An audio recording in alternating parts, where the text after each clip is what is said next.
Shalom. First and foremost, I want to give all of the praises and the glory to the Most High and His Son, Yahweh, Ba'ashim Yahushua, Ba'ashim Abrakah, Kwadash. And double honors to the apostles of the great millstone, giving salutations to the Yakim out there that's forwarding this ministry throughout the four winds of the earth. And shalom to those that are taking heed to this ministry as well on the side, that wish to, further the ministry the way that we do, and as well as even the Akwafyam on the side that support us as well.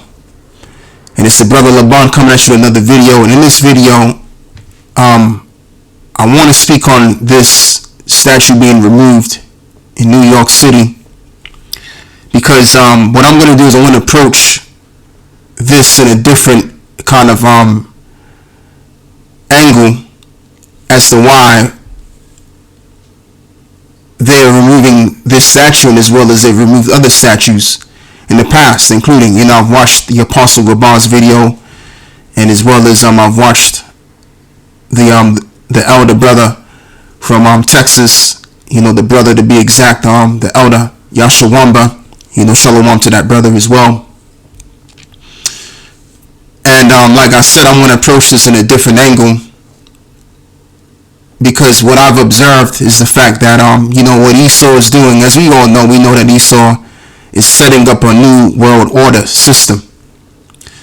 So before they get this new world order system 100% fixed, what they need to do in the process of getting it fully fulfilled is they need to do away with the old world, and as well as the history of the old world, and reestablish another narrative, and as well as overall rewrite history.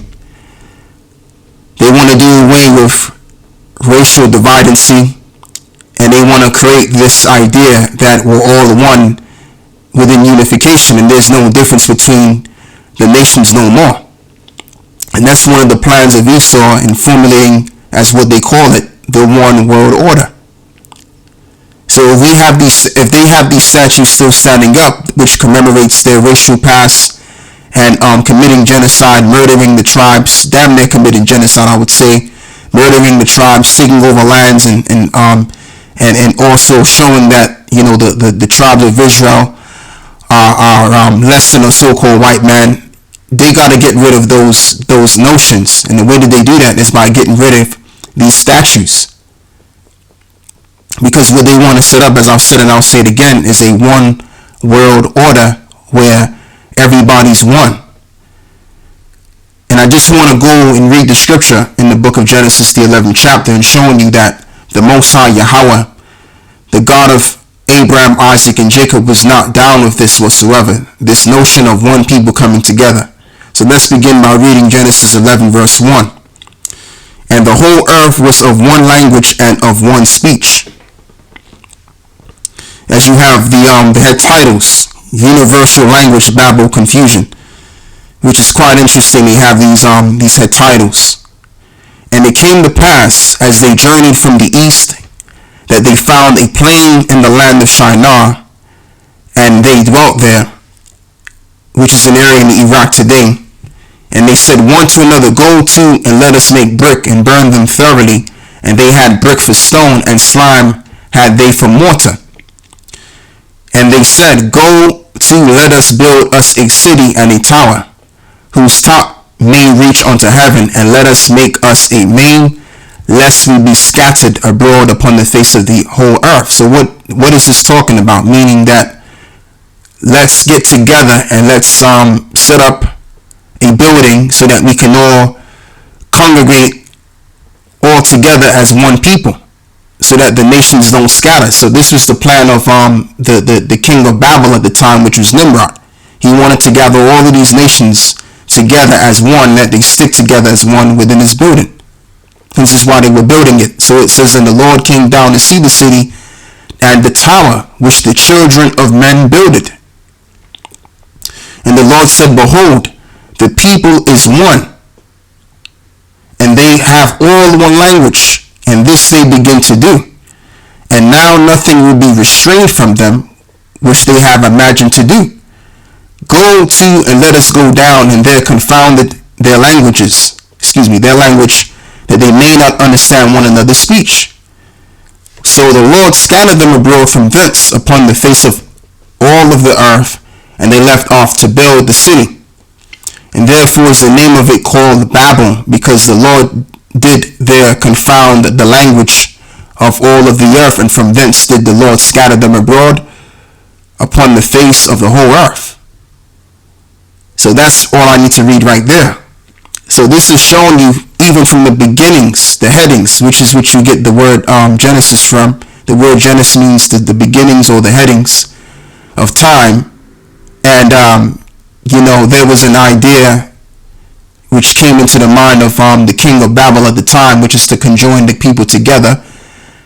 And the Lord sent angels down to confound the languages of the people. And this is why many people today speak different languages, because it goes back to the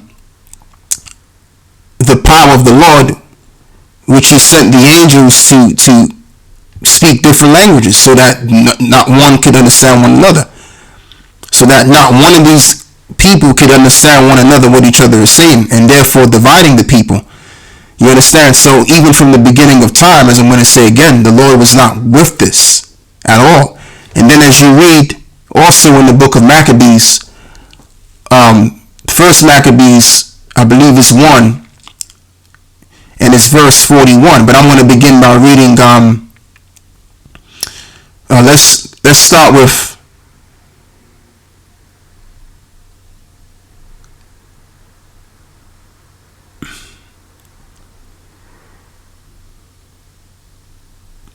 Let's begin by reading 37. It says, "Thus they shed innocent blood on every side of the sanctuary to defile it, insomuch that the inhabitants of Jerusalem fled because of them. Whereupon the city was made an habitation of strangers, and became strange to those that were born in her, and her own children left her. Her sanctuary was laid waste like a wilderness, and her feasts were turned into mourning, and her Sabbaths into reproach, and her honor into contempt.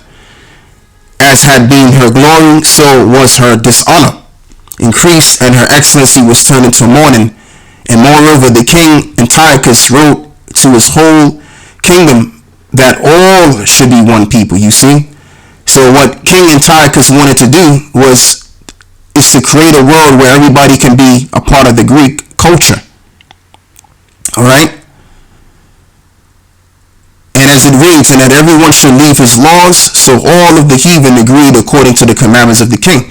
So this is a world that Esau is trying to set up. Esau is trying to set up a world where there's going to be a particular kind of standard that every nation is going to be under, and doing away with the differences of every people. So that's one of the reasons why they're taking these statues down, to get rid of racism of the past, because they want to recreate history and also change narratives to suit their agenda. And what is their agenda? Is to unite all mankind as one. So how much more better you can do that by getting rid of everything of the old world, and being that they're going to formulate a one world system. It makes all the sense in the world. So this is my angle that I'm going with this, as to why. But in Esau taking down the statue, what they don't realize is the fact that they're taking down their remembrance of actually triumphing over the people they've conquered. And it's also an omen, as the Apostle Gabal put it in the title of his video, of Esau coming down out of power. And because who's going to be next in the power? It's going to be us that's going to be ruling. So that's what they don't realize. So if you're taking down a statue which symbolizes your triumphing, then basically what are you really conveying spiritually, vibrationally wise? What are you conveying to the spirit? That you're no longer going to be empowered anymore. And so now let's read Ecclesiastes 1 verse, we're going to get to the point. Verse 9, it says, "The thing that hath been, it is that which shall be, and that which is done is that which shall be done. And there is no new thing under the sun." So Esau is doing the same thing that the Greeks was trying to do, and going all the way originally back to the king of Babel, which was Nimrod.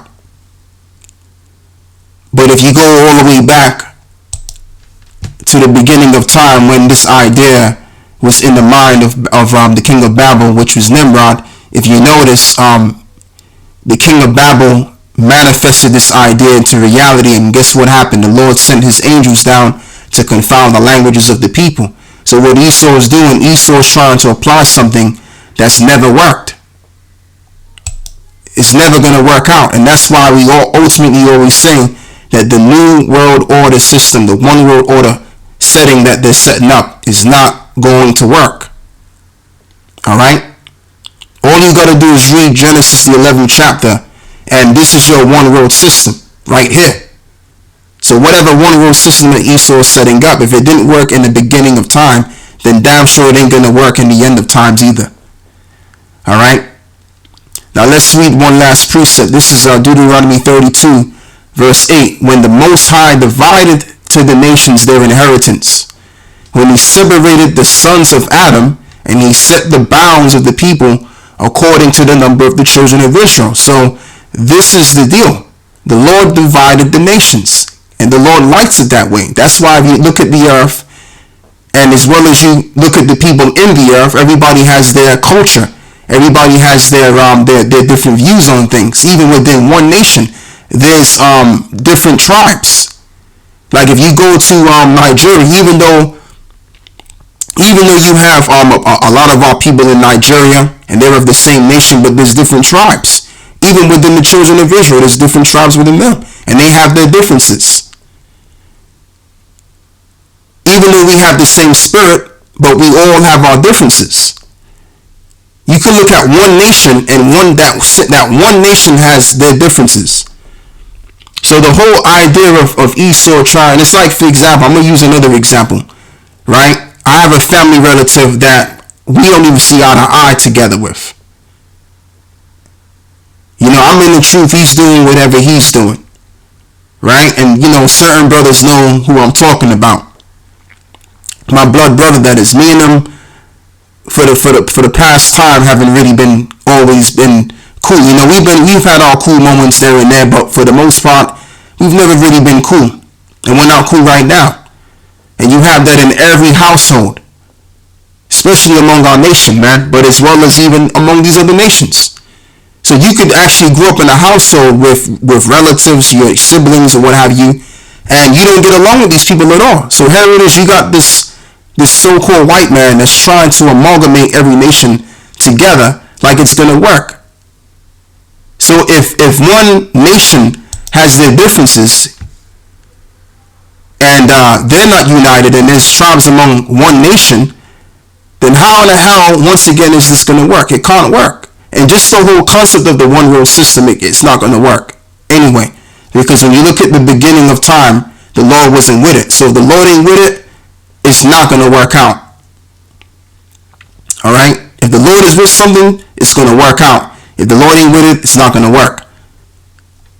Because it's the Lord that sets things up upon this earth.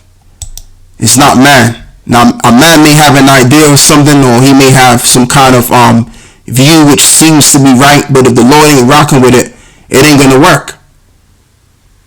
And I always talk about the book of Proverbs, to be exact, Proverbs 19 and verse 21, where it says that there be many devices in a man's heart, which the term device, if you look at the Hebrew word, the word is machashaba, which means thought, plans, purposes.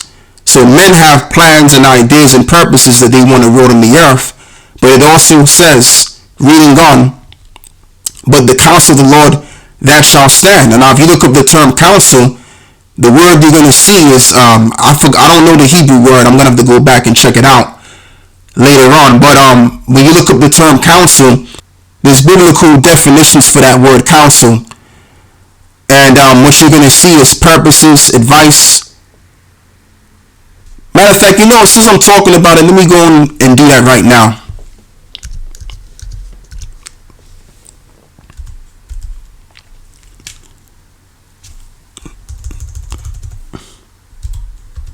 Slakia.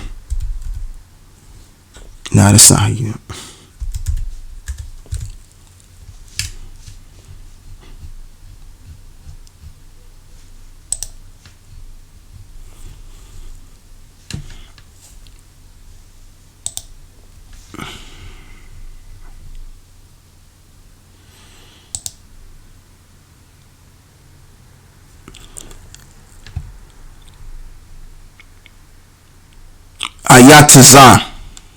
Ayataza.